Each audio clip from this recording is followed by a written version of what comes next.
One for Mum, one for Dad, and one for the country. And there has never been a more exciting time to be an Australian. Budgets are about choices, Fran, and you show what you value through the choices you make. This is coal. Don't be afraid. Don't be scared. The Treasurer knows. We'll just end up being a third-rate economy, a banana republic. I want an economy that works for people, not the other way around. Just follow the money. G'day and welcome to our live recording of Follow the Money, the Australia Institute's podcast where we explain big economic issues in plain English. I'm Ebony Bennett, Deputy Director at the Australia Institute, and I want to begin by acknowledging that we're recording tonight and broadcasting from Ngunnawal and Ngambri country and pay my respects to elders past and present. Sovereignty was never ceded and this always was and always will be Aboriginal land. So it's very exciting for us here tonight. This is the first time we've done a live recording of Follow the Money. I want to thank you all for coming out tonight. We had one of our panel members, Audrey Quick, couldn't make it because she was ill, and I know COVID is definitely doing the rounds. So thank you all so much for coming out tonight. We're really excited about tonight's event. So basically, as you all know, we've got a new government and a new parliament. And before that new parliament begins sitting, we thought it would be good to talk about the opportunities and challenges the parliament and the Labor government will be tackling across a whole range of public policy issues: international and security affairs, climate and energy, and democracy and accountability are some of the programs that we run at the Australia Institute. And there's a huge number of issues already to get stuck into there. Prime Minister returned from Europe this week. Prime Minister tours the suburban devastation of war-ravaged Ukraine. It's great to be here in Suva. Fantastic to be participating in the Pacific Island Forum. A stroll through the sights and sounds of her childhood, Penny Wong lived at Kota Kinabalu till she was 8. Sebagai salah satu tetangga dan sahabat terdekat.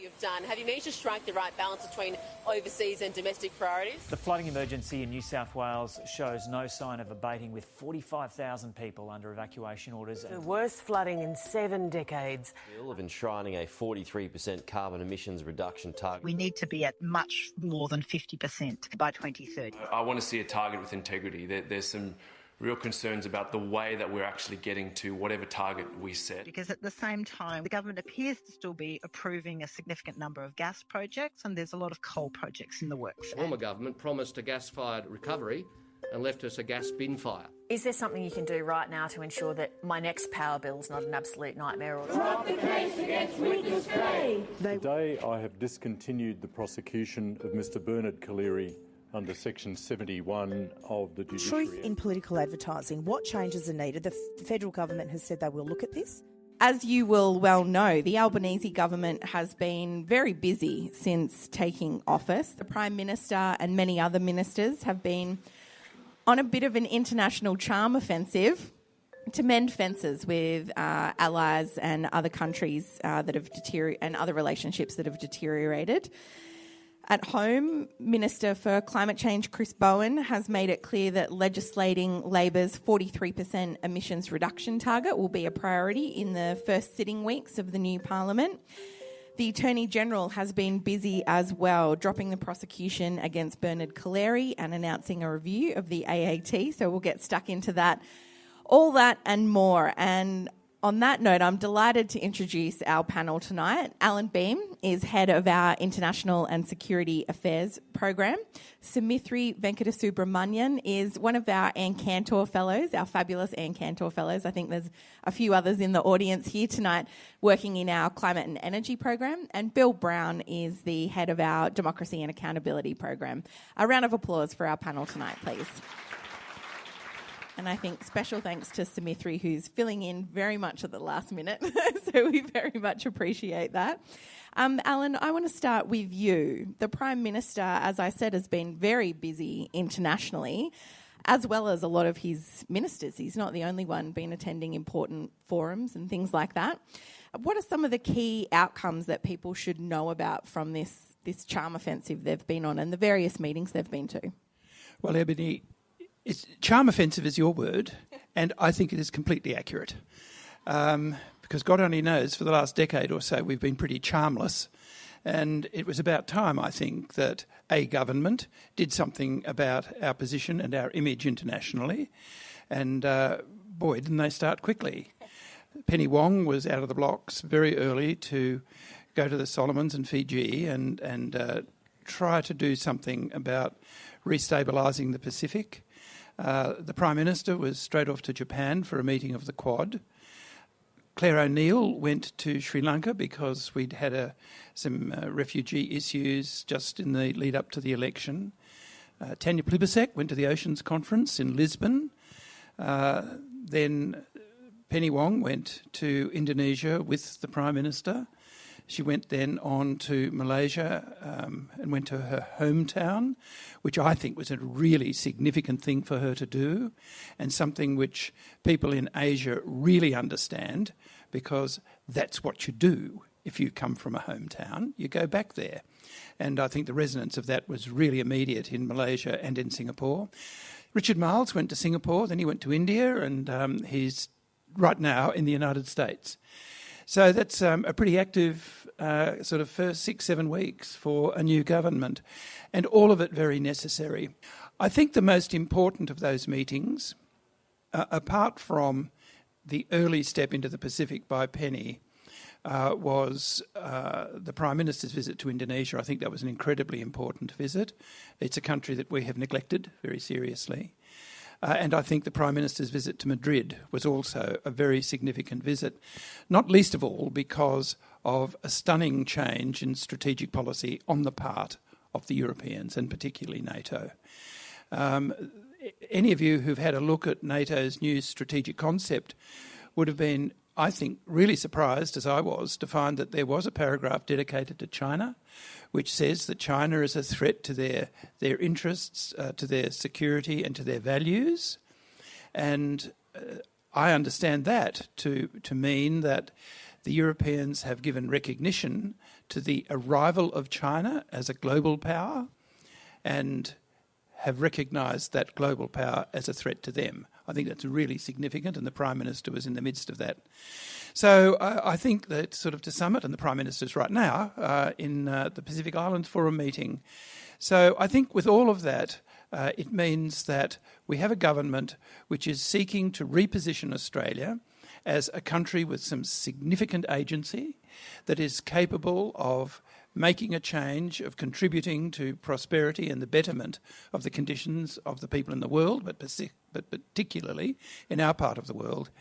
And I think it's sort of just to sort of finally sum that up, it's a recognition that a country such as Australia, which has really very considerable power, is at last in a position to accept that it has that power and that it is prepared to exercise that power, not only to its own benefit, but to the benefit of its neighbours. We'll come back to some of those things that you've mentioned, but Sumithri, I want to come to you next. Alan's been talking about all the international travel, and climate change was such a huge part of that. The government kind of really announcing, I guess, that, you know, there's been a change of government and we do take climate change seriously. Australia's got a pretty poor reputation internationally when it comes to climate change. How is the new Labor government going about fixing that? So, you know, if you think about Australia's international reputation on climate, you know, just think back to the end of last year at COP26, the UN climate conference, and how Australia was there spruiking fossil fuels. You know, so it's clear that there's tons of room for improvement for what Australia can do on the international front. And one thing is that, you know, Labor's bid to host a COP climate conference in the next 2 years, that will create lots of opportunity for climate diplomacy, for collaboration, and if they're going to host it with the Pacific, in partnership with Pacific Island nations, that's going to, you know, really reinforce that we care about these relationships, that we're taking seriously this issue that is a massive threat and of massive importance to these countries in our region. But it's not just about saying, you know, the things that we're going to do. It's also about having real policy at a domestic level and an international level to show that Australia is changing our direction and is really taking strong action on climate. You know, for example, in 2019, Australia stopped contributing to the UN's Green Climate Fund. So that's a fund which finances programs for emissions reduction and climate resilience in developing countries. So recommitting to the Green Climate Fund is a way of, you know, showing our commitment to climate action. So I think that there's lots of opportunity. And because in a way, Australia is kind of starting from zero, right? We've got such a bad reputation. Really, there's so much that we can do. And I think there's a real opportunity here to flip it from us being in a really terrible position where everyone looks at us like we're a loser to being a leader on an international scale on climate. Yeah, it's pretty rough to be in the company of kind of Russia and Saudi Arabia when it comes to the climate front. Bill, I'll come to you next. The Australia Institute really branded the 22 federal election as the integrity election. We've seen integrity issues really come to the fore quite a lot. But I did want to start with the decision of the Attorney General to drop the prosecution against Bernard Collaery. That's been an ongoing and kind of shameful episode. How important is it for the Attorney General to have made that decision, and what are the implications for other whistleblowers? Yeah, thank you. It feels like there has been a weight lifted with that prosecution coming to an end. And I hope it's not the end of the truth-telling around what's happened with Timor-Leste and our relationship there. But it's not the only whistleblower prosecution that's been going on. There are cases regarding the alleged war crimes in Afghanistan, the Afghan files, as well as reports about the ATO being overzealous in its pursuit of small and medium businesses. And those prosecutions are ongoing and represent years or decades of potential imprisonment for the whistleblowers involved. The law itself, in terms of law reform, there's been promising noises from the Attorney General, Mark Dreyfus. So he was responsible for the Public Interest Disclosure Act back in 2013, and he's been very open about its limitations. A review in 2016 went mostly neglected under the coalition government, and it's been revisited by the Labor Party. The laws have been described by the courts as obtuse even to lawyers, which is not kind of the position you want to be in if you're a public servant who's made a report internally and you're not sure now what your options are in terms of going public or going privately but outside of your organisation, outside of your approved reporting process. So you can fall afoul of the laws for passing on information to a member of parliament, for example. So as much as they can to clean up those laws, as well as reconsider the other prosecutions, I think would help with this growing openness. Yeah, it's really outrageous that they're prosecuted essentially for revealing government wrongdoing. And I know there's a lot of people in Canberra who've been very staunch supporters of both Witness K and Bernard Collaery, and I'm sure there's huge relief from Bernard Collaery and his team at the moment. Alan, I want to come back to you. Part of Anthony Albanese's trip overseas was visiting the NATO summit. He also visited Ukraine. Fair to say there's a fair bit happening over there at the moment on that front. I know you've talked a little bit about the changes in direction for NATO. Can you tell us a little bit more about those significant changes and how they impact Australia's interests? Yes, well, the recognition of China as a global power is obviously very significant for NATO, but more significant for NATO at the moment is, of course, Russia's invasion of Ukraine. That has done something which I shouldn't have thought Putin really wanted to happen, and that was that NATO coalesced once again. It came together very, very quickly because of the implications of the attack on Ukraine. And many in the audience might remember that only 3 years ago, President Macron described NATO as brain dead. And Putin has managed to effect the first brain transplant in history, I think. That originally was my line, by the way, but I know that Narelli used it on Insiders the week before, the Sunday before last. But that's a very significant thing to happen, to strengthen the spirit and the resolve of NATO. But not only to do that, but to persuade two previously neutral countries, Sweden and Finland, that their security was better guaranteed by membership of NATO than by remaining independent. And for a country like Finland, that is a very, very big step, because they share a border with Russia and they know what fighting against Russia is like, because that's how, for them, the Second World War began. So the Ukraine episode has been very significant for NATO. Of course, it's been most significant for Ukraine. It is a war of very considerable destruction. It has smashed the Ukraine economy.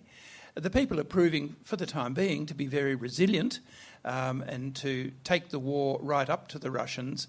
Nonetheless, it looks as though it's going to settle into a rather long engagement and possibly one of quite serious attrition. And at the same time, Russia hasn't won anything. I mean, it's occupied the Donbass and Luhansk areas, but it really didn't meet the walkover that it actually thought it was going to. So the whole thing for Russia has been a disaster, I think. It has been a disaster for Ukraine, but Ukraine's not isolated. And it's allowed, I think, one final thing to happen, which is for America to restore something of the strategic credibility that it so evidently lost during the Trump presidency. So altogether, a pretty significant event. Yeah, lots to unpack there. Samithya, I want to come back to you.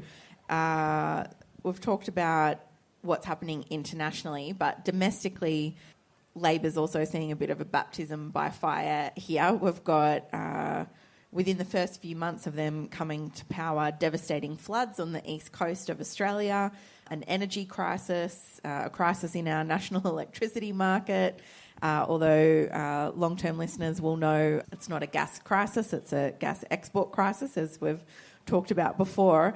But what does this mean for Labor, and how has it approached it in the early days of its government? So I think that, you know, what these crises mean is that people in Australia are living through the current impacts of, you know, policy decisions, of a lack of action on climate, you know, of decisions that have been made on how we navigate, you know, energy policy in Australia. So this is not something that, you know, we can think about, you know, we'll deal with this in 10 years, we'll deal with this in the future. Like, this is here now. We're not going to deal with it in, you know, 2050, for example. And I think that there is a real, like, opportunity here to really rethink how we're approaching things like the energy sector in Australia. You know, as you were mentioning, this is not an issue with supply of gas or anything. This is an issue with exports, because what's happening here is that Australia has lots of, you know, gas supply, and what we're doing is we're exporting it. Australia's the leading exporter of coal and gas in the world, and what happens is that locally, domestically, we're competing on the international market for our resources, and that drives prices up.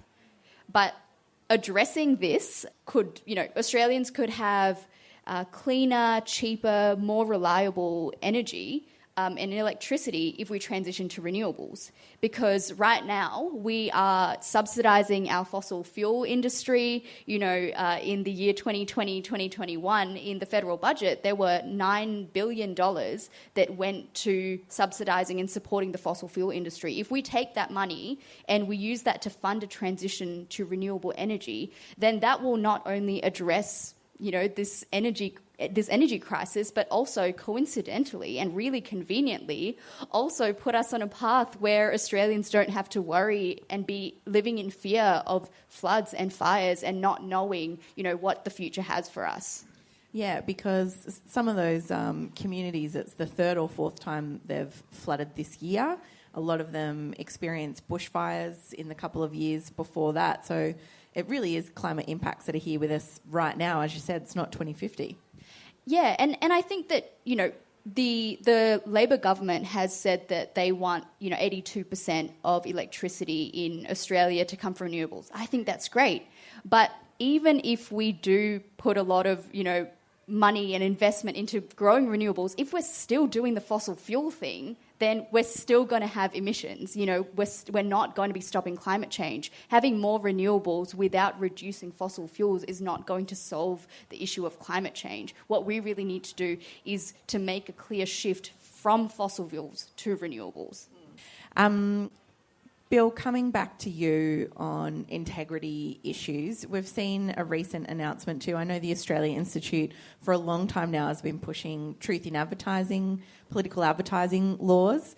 I was saying to our executive director, I have to eat my hat because a couple of years ago he told me he wanted us to start working on this issue, and I just said, yeah, all right, that'll never happen. And here we are with an announcement that it might do.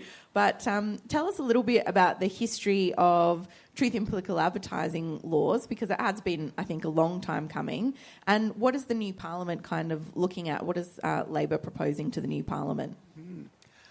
So truth in political advertising laws in Australia go back to the 1980s when South Australia, with little fanfare, just introduced them.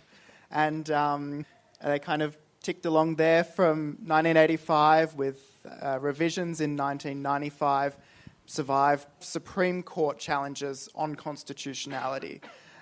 So if we go back to South Australia, they kind of set a model that other reformers have followed, which is that you have provisions for the ability to make a complaint to the Electoral Commissioner if you feel that a political ad is misleading and deceptive to a material extent. So you can't just make a small error. It's got to be something that goes to the heart of the advertising.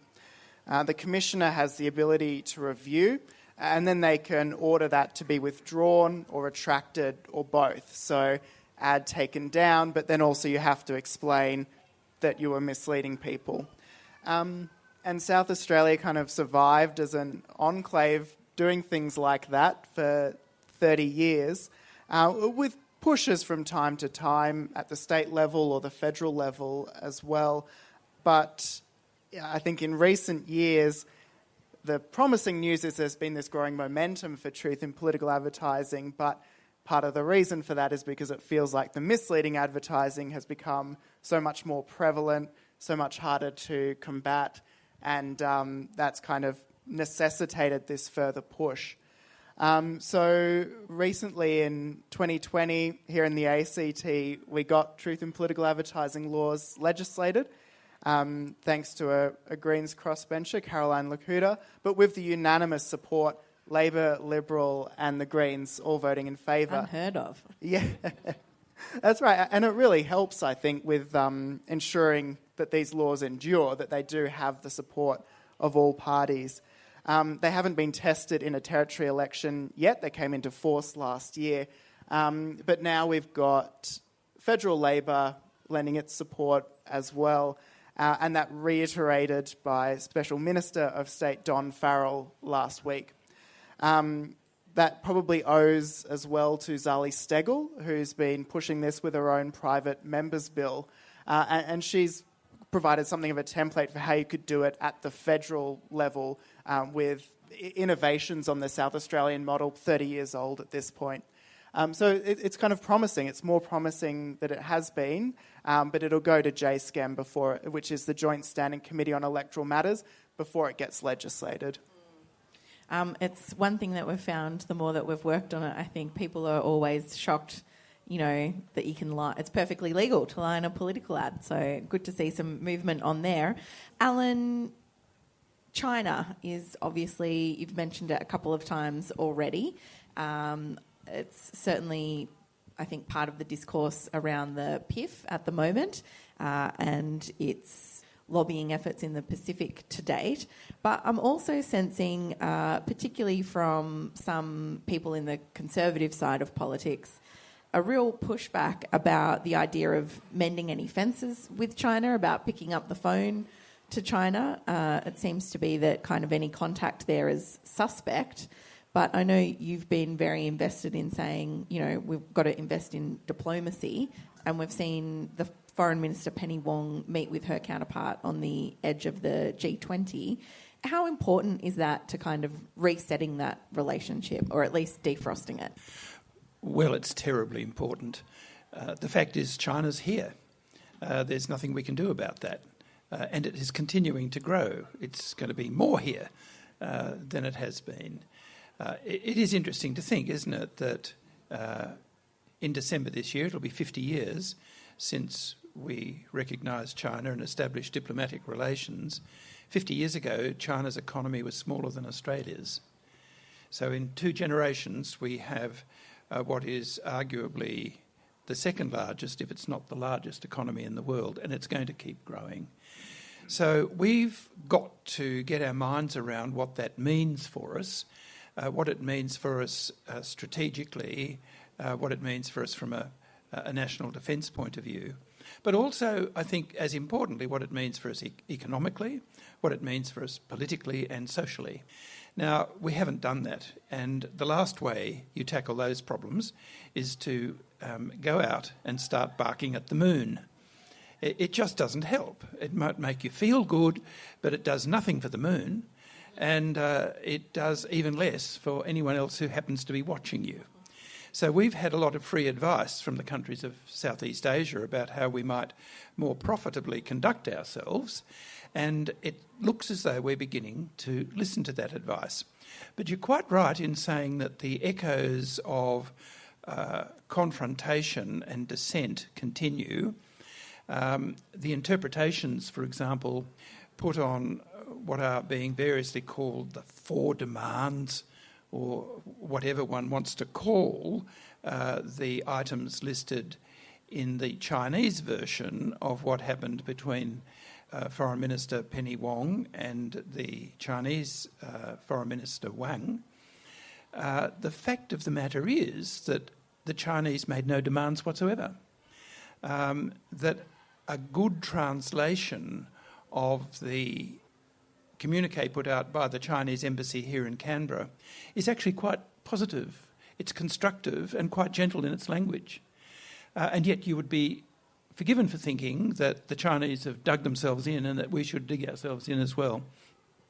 Those of you who might have seen Richard Marles' conversation with the Bloomberg team after his discussions with the Chinese Defence Minister would also have noticed a quite sort of clear move in the language of the Deputy Prime Minister. The Prime Minister has retained a fair bit of firmness in his language. He hasn't moved much. But Penny Wong certainly has.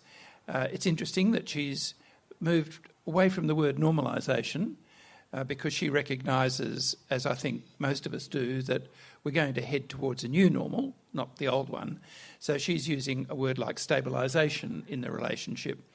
And I think just yesterday, the junior Foreign Minister, Pat Conroy, said in the Pacific that we're quite happy to cooperate with China in projects that conducted in the Pacific so long as they make sense. So all of the signals are out there that at last a few adults have come to the table and they're making a bit of a difference.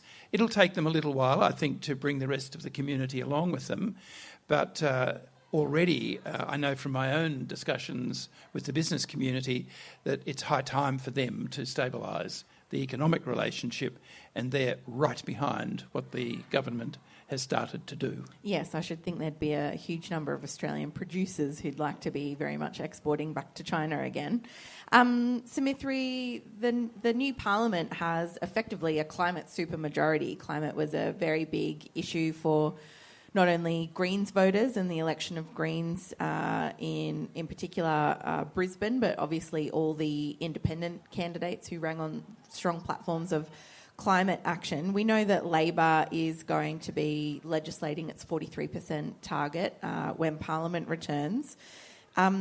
Just walk me through what some of Labor's, I guess, key climate priorities are and how we think they'll go with the target and other things as Parliament begins with this new kind of push and focus and support for it within the Parliament.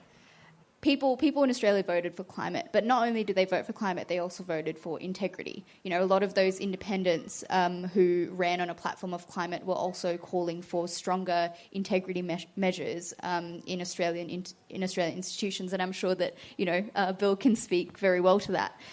And I think that bringing those two concepts together, climate and integrity, is something that the new government has recognised as a priority for their policies. So previous Australia Institute research, as well as research by other organisations, has shown that, as an example, the Emissions Reduction Fund, which is Australia's only legislated climate policy, doesn't have integrity. And what that means is that there is the potential where we're paying industry to pollute in the name of reducing emissions. And we're funding things, false solutions like carbon capture and storage in the name of climate action. But it's not actually reducing emissions. No. Which is where this whole idea of integrity comes in, right? Which says that if we're saying that we're reducing emissions, it actually has to happen. And part of the challenges there are that, you know, there's a lack of transparency about how decisions are made, of what methods are approved under the Emissions Reduction Fund. And the government has announced a review of the emissions reduction fund, of the carbon market in Australia, which is really welcome, because what it shows is that the government does not only care about climate, but it also cares about integrity, and it cares about climate integrity. And I think that that's really promising, and I think it's a great first step. And presumably that should get support from this new parliament as well, from the Greens and Independents as well. Can you talk a little bit about specifically that target, 43%? A lot of Greens and Independents will probably be pushing for greater climate ambition. What's the discourse around that at the moment? So the target is 43% of reduced emissions over 2005 levels by 2030. So the target at the end of the day is you know, a number that we say that we want to achieve this by this date. I think it would be really great if we go above and beyond. I'm sure that a lot of people in the audience would agree as well that, you know, a target is sort of like the floor. It's the minimum that we want to achieve. There's nothing really stopping the government from doing much more than that. But I think what really matters is that whatever the target is, it is achieved in a way that we're actually reducing emissions to that extent. You know, those four solutions that I mentioned just now, carbon capture and storage, all of that stuff that's unproven, and we don't know that actually does lead to emissions reduction. And so if in name, you know, we got to 80% emissions reduction, but it was all four solutions, then really it would be much better for us to have a target that we actually do achieve and that we do meet in a way that represents the strong belief in climate action that not only Labor but the Greens and Independents had been running on for the election. There's probably a whole other podcast in the coalition's approach to climate following this election. But Bill, I'll come to you next, and to the AAT now I want to move to. So the Australia Institute had done some research on political appointments to the AAT. Can you tell us a little bit more about that and some of the latest announcements on what might happen there? Yeah, so the Administrative Appeals Tribunal, the AAT, was the subject of one of the biggest studies of cronyism in appointments, perhaps in the world, certainly in Australia, by the Australia Institute. Deb Wilkinson and Liz Morrison worked on that. And what they found is a really stark increase in the share of political appointments to the AAT over time. So starting in 1996, through the Howard and Rudd and Gillard years, about 5 to 6% of appointments to the AAT were political. That goes up to 32% during the coalition government. And then within the Abbott, then Turnbull and Morrison governments, there's also an increasing trend of political appointments. So the AAT, for those not familiar with it, is responsible for merits reviews of certain government decisions. So questions like child support, welfare payments, visas for immigration or for refugees, veterans' entitlements, among many others. So administrative questions, but with the potential to be life and death decisions for you, and the kind of thing that you'd really expect for your case to be heard by someone who is absolutely independent, impartial, as well as highly qualified. You know, AAT decisions are meant to be the legally correct decision, so you really want to have legal expertise in the people who are hearing your case. And is that, did the political appointments have lots of legal expertise, Bill? No, there was a stark difference between political appointees with legal qualifications as well as the duration of legal experience and those without. And that was true even for senior members. So those are the ones who are supposed to be advising the rest of the membership and providing support there. And there's a stark contrast in the share who have those qualifications from the political appointees. So that report made 10 recommendations for how you could improve the appointment process, have a spill of the AAT to allow fresh appointments that are independent and comply with that process, and locking that into legislation so it can't be rolled back by future government without taking their case to the Parliament first. There's been promising moves from the Attorney-General. He's committed to a transparent merit-based process, which includes advertising for the positions publicly so that people can apply. How novel. Yeah. As well as leaving the decision-making to be done by a combination of a representative from the AAT, senior public servant, and so on, a committee of 3. He's also conducting a review of the AAT more generally.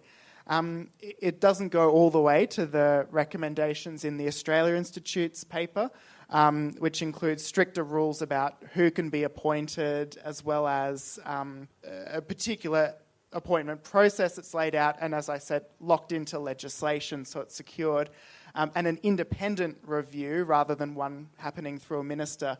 But it's a promising start, and I think suggests that they're taking this seriously, and I hope it's just the beginning.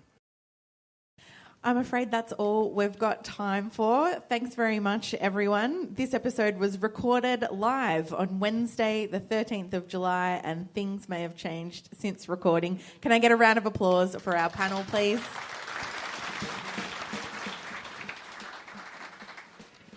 You can visit australiainstitute.org.au for all our latest research, and we're on Twitter at the Oz Institute with an AUS. My Twitter handle is ebony_Bennett with a ~N~T, and this episode was produced by Jennifer Macy. You can find her at Jennifer Macy. Our theme music is by Jonathan McFeet from Pulse and Thrum, with additional music from Blue Dot Sessions. Stay safe out there, and thanks for listening.